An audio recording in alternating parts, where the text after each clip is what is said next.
legal migration as well. But in terms of illegal migration, which most people would regard someone getting on a dinghy in Calais, paying a people smuggler £4,000 and to arrive in this country is illegal migration. That's certainly what the new law is going to show.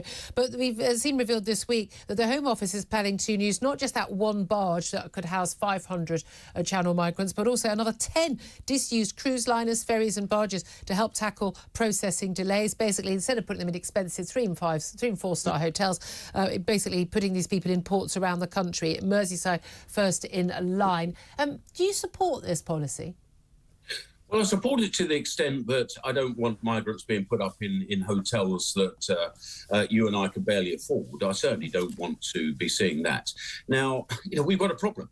We've got a problem. The barge that's proposed for Portland, when we look at the numbers that came across the channel just last week, that barge will be filled up in just a few days. One day, so, almost, yeah.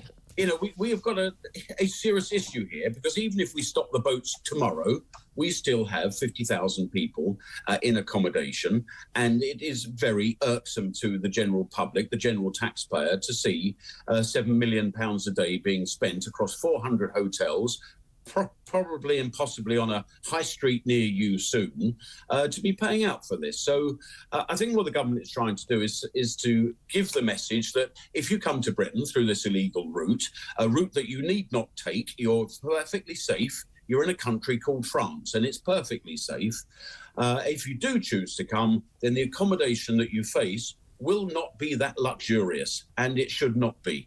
But then, Julia, what I'm sure we'll see will be human rights claims by activist lawyers saying it's really not quite good enough for my clients, just as we saw at Napier Barracks down in Folkestone a couple of years ago. I'm afraid this does not wash. We need to get to the root of the problem. That's why we've got the illegal migration bill.